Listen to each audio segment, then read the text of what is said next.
Hello students, आज के इस वीडियो में आपको पाठ्य पुस्तक के प्रश्नोत्तर बताऊंगा। कक्षा 11 जो है उसकी भूगोल विषय की जो पाठ्य पुस्तक है भौतिक भूगोल के मूल सिद्धांत, उसके अध्याय 13 पाठ संख्या 13 महासागरीय जल है। उसके पाठ्य पुस्तक के अंत में जो प्रश्नोत्तर दिए हुए हैं उन सभी प्रश्नों के उत्तर आपको बताऊंगा। चैनल को आप सब्सक्राइब कर लीजिएगा। यदि आपको भूगोल के अन्य विषयों के भी प्रश्नोत्तर अन्य पाठों के भी प्रश्नोत्तर चाहिए तो ऊपर यहाँ आई बटन पर जो लिंक दिया हुआ है तो इस लिंक पर क्लिक करके आप इसे देख सकते हैं, अन्य पाठों के भी प्रश्नोत्तर प्लेलिस्ट में। तो चलिए शुरू करते हैं। पहला प्रश्न है, उस तत्व की पहचान करें जो जलीय चक्र का भाग नहीं है।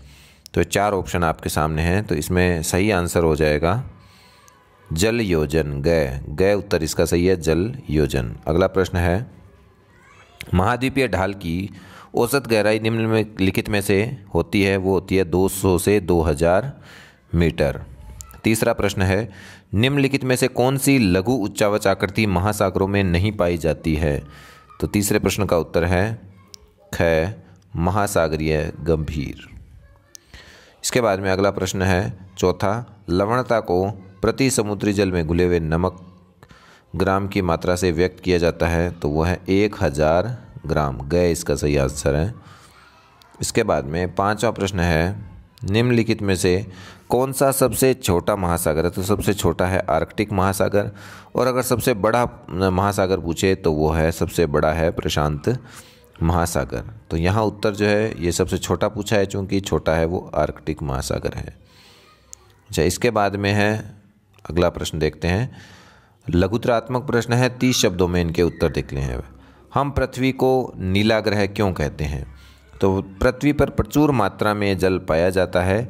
जल को इस प्रचुर मात्रा के कारण पृथ्वी को ऊपर से देखने पर यह एक नीले रंग के आकाशीय पिंड रूप में दिखाई देता है, इसलिए पृथ्वी को नीला कहा जाता है। जल की प्रचुर मात्रा के कारण जो है पृथ्वी को जब हम ऊपर से देखते हैं तो नीला दिखाई देता है, इसलिए इसको नीला ग्रह कहते हैं। अगला प्रश्न है, महाद्वीपीय सीमांत क्या होता है। महाद्वीपीय सीमांत या शेल्फ प्रत्येक महाद्वीप का विस्तृत सीमांत होता है जो अपेक्षाकृत उथले समुद्रों तथा खाड़ियों से घिरा होता है। यह महासागर का सबसे उथला भाग होता है जिसकी औसत प्रवणता 1 या उससे भी कम होती है। यह अत्यंत तीव्र ढाल पर समाप्त होता है। इसके बाद में अगला प्रश्न है, विभिन्न महासागरों के गहरे गर्तों की सूची बनाइए। तो गर्त जो है वो इसका मतलब गहरे भाग होते हैं। महासागरों के अंदर गड्ढे जो होते हैं गहरे भाग, अभी तक 57 गर्तों की लगभग खोज की गई है, जिसमें से 32 प्रशांत महासागर में, 19 अटलांटिक महासागर में और 6 हिंद महासागर में है। विश्व की प्रमुख गर्तों के बारे में बताएं तो प्रशांत महासागर की सबसे गहरी गर्त जो है या विश्व की सबसे गहरी गर्त है पृथ्वी की, वो है मेरियाना खाई या चैलेंजर ट्रेंच यानी कि गर्त। यह पृथ्वी का सबसे गहरा भाग है जिसकी गहराई समुद्र तल से 11,034 मीटर है। 11,034 मीटर जो है वो है। दूसरा प्यूरिटिको खाई, ये खाई है अटलांटिक महासागर का सबसे गहरा गर्त है। इसके बाद में सुंडा खाई जो कि हिंद महासागर के सबसे गहरा गर्त है। इसके बाद में ताप प्रवणता क्या है। अगला प्रश्न है, ताप प्रवणता क्या है। तो समुद्र में तापमान गिरने का सिलसिला समुद्री सतह से लगभग 100 से 400 मीटर नीचे प्रारंभ हो जाता है और कई 100 मीटर नीचे तक जाता है। वह सीमा क्षेत्र जहां तापमान में तीव्र गिरावट आती है ताप प्रवणता कहा जाता है। महासागर में सतहीय और गहरी परतों वाले जल के बीच विभाजक रेखा होती है और समुद्र में वहीं से तापमान है वो गिरने लग जाता है, तो इसको तापमान में तीव्र गिरावट के कारण इसको ताप प्रवणता कहा जाता है। अगला प्रश्न है, समुद्र में नीचे जाने पर आप ताप की किन परतों का सामना करेंगे और गहराई के साथ तापमान में भिन्नता क्यों आती है। तो कौन कौन सी परतें आती है। तो 3 परतों का सामना हम करेंगे और भिन्नता क्यों आती है उसके बारे में भी हम देखेंगे। तो मध्य एवं निम्न अक्षांशों में महासागरों के तापमान की संरचना को सतह से तली की ओर 3 परतों से गुजरना पड़ता है। पहली परत जो है वो है गर्म महासागरीय जल की सबसे ऊपरी परत जो लगभग 500 मीटर मोटी होती है और इसका तापमान 20 डिग्री सेंटीग्रेड से 25 डिग्री सेंटीग्रेड के बीच में होता है। उष्णकटिबंधीय क्षेत्रों में यह परत पूरे वर्ष उपस्थित होती है, जबकि मध्य अक्षांशों में यह केवल ग्रीष्म ऋतु में विकसित होती है। दूसरी परत जिसे ताप प्रवणता परत कहा जाता है पहली परत के नीचे स्थित होती है। इसमें गहराई के बढ़ने के साथ साथ तापमान में तेज गति से गिरावट आती है। यहाँ ताप प्रवणता की मोटाई 500 से 1000 मीटर तक होती है। अच्छा, तीसरी परत जो है वो बहुत अधिक ठंडी होती है और गंभीर महासागरीय तली तक विस्तृत होती है। आर्कटिक और अंटार्कटिक व्रतों में सतही जल का तापमान 0 डिग्री सेंटीग्रेड के निकट होता है। इसलिए क्या है, जैसे जैसे हम गहराई में जाते हैं तो गहराई के साथ साथ तापमान में बहुत ही कम परिवर्तन है वो देखने को मिलता है।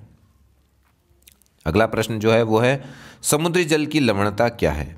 वर्षा का जल हो या महासागरों का, प्रकृति में उपस्थित सभी जलों में खनिज लवण घुले हुए होते हैं। लवणता वह शब्द है जिसका उपयोग समुद्री जल में घुले हुए नमक की मात्रा को निर्धारित करने में किया जाता है। इसका परिकलन 1000 ग्राम समुद्री जल में घुले हुए नमक की मात्रा के द्वारा किया जाता है। इसे प्राय प्रति 1000 भाग प्रतिशत या पीपीटी के रूप में व्यक्त किया जाता है। अब निबंधात्मक प्रश्न है, 150 शब्दों में उत्तर देना है। जलीय चक्र के विभिन्न तत्व किस प्रकार एक दूसरे से अंतर संबंधित हैं? समुद्र का जल वाष्प बनकर बादल के रूप में परिणत होकर विभिन्न अवरोधों से टकराकर वर्षा कराता है और यह वर्षा का पानी नदी नालों के माध्यम से समुद्र में चला जाता है और पुनः समुद्र का जल है वो वाष्प बनकर फिर वर्षा कराता है। तो यह प्रक्रिया बार बार होती है, इसी को हम बोलते हैं जलीय चक्र। अब जलीय चक्र में एक तत्व दूसरे तत्व से अंतर संबंधित है। जल एक चक्र रूप में महासागर से धरातल पर और धरातल से महासागर तक पहुंचता है। जलीय चक्र के तत्व वायु, जल पृथ्वी पर जीवन के लिए बहुत ही आवश्यक तत्व हैं। पृथ्वी पर जल का वितरण असमान है। जलीय चक्र जल के वितरण की असमानता को कम करता है क्योंकि जलवाष्प वर्षा के रूप में परिणत होकर विभिन्न क्षेत्रों में जल को है वितरित करता है। इस तरह से जल चक्र जो है महासागरों, वायुमंडल, भूपृष्ठ, अधस्थल और जीवों के बीच में अंतर संबंध स्थापित करता है। अगला प्रश्न है, महासागरों के तापमान वितरण को प्रभावित करने वाले कारकों का परीक्षण कीजिए। तो इसका उत्तर है, महासागरीय जल के तापमान वितरण को प्रभावित करने वाले कारक जो हैं वो निम्नलिखित हैं। पहला है इसमें अक्षांश। ध्रुवों की ओर प्रवेशी सौर विकिरण की मात्रा घटने के कारण महासागरों के सतही जल का तापमान विषुवत वृत्त से ध्रुवों की ओर, जैसे जैसे हम विषुवत वृत्त से ध्रुवों की ओर जाते हैं वैसे वैसे तापमान है वो घटता जाता है। दूसरा है स्थल और जल का असमान वितरण।